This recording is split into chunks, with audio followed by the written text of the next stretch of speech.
बनारस के लोगों ने हर संभव देश की विरासत को भी संभाल के रखा है, संजोग के रखा है। विकास की गंगा बनारस में बहुत तेज गति से बह रही है। अब हम इसे आगे चल के और तेज गति देंगे। सैम पिट्रोडा जी ने कहा कि 55% लोगों की संपत्ति पर टैक्स लगना चाहिए। इस प्रकार की कांग्रेस की नीतियां, इंडियन अलायंस की नीतियों की मैं घोर निंदा करता हूं। केंद्रीय मंत्री पीयूष गोयल ने कहा कि बनारस एक तरफा पूर्ण रूप से पीएम मोदी का परिवार है, पीएम मोदी के साथ है। पीएम मोदी को यहां से इतना अपार आशीर्वाद मिलेगा कि वे देश के विकास को और ज्यादा गति देंगे। उन्होंने आगे क्या कुछ कहा, देखिए वीडियो।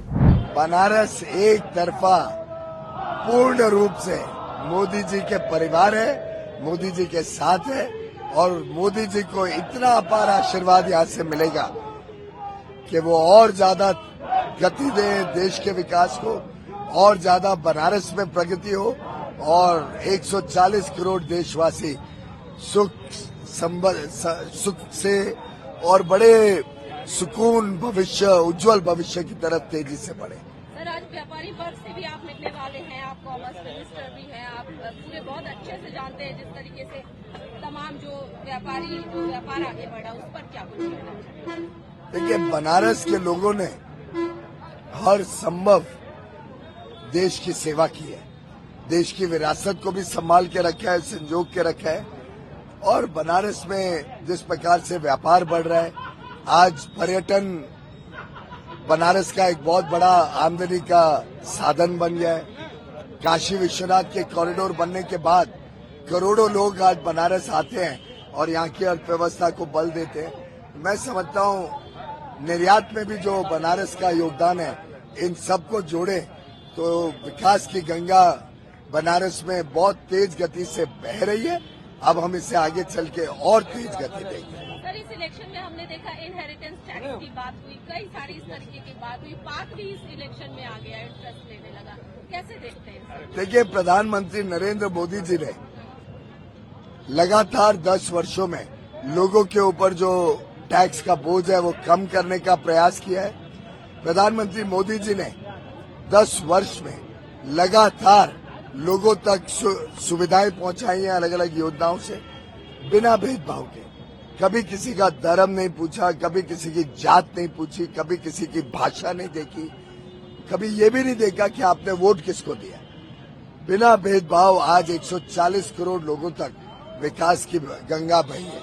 चाहे 80 करोड़ गरीब या निम्न मध्यम वर्ग लोगों को मुफ्त में अनाज देने की बात हो, 55 करोड़ भाई बहनों को मुफ्त में स्वास्थ्य सेवा देने की बात हो, और अब तो आगे चल के 70 वर्ष की आयु से जितने लोग 70 वर्ष से ज्यादा है, सभी को आयुष्मान में मुफ्त स्वास्थ्य सेवा मिलेगी।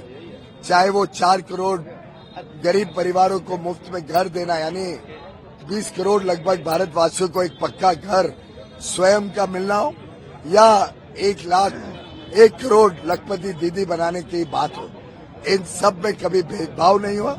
और प्रधानमंत्री मोदी जी ने लगातार बस देश की विकास यात्रा को सैचुरेशन यानी हर व्यक्ति तक पहुंचे, ये लक्ष्य रखा है।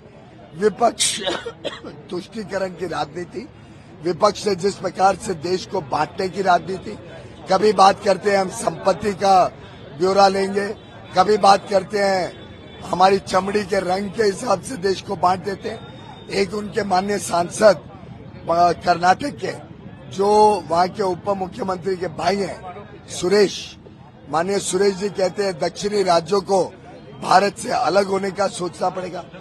ये इतना दुर्भाग्यपूर्ण है कि कांग्रेस और इंडिया अलायंस के सदस्य विभाजन, जो देश ने 1947 में कितना बड़ा नुकसान पाया, वैसी बातें करते हैं, देश को बांटने की बातें करते हैं। इनहेरिटेंस टैक्स लाने की बात उनके निजी सलाहकार, जिनके कहने पे वो काम करते रहे हैं 10 वर्ष यूपीए की सरकार में, सैम पिट्रोडा जी ने कहा कि 55% लोगों की संपत्ति पर टैक्स लगना चाहिए।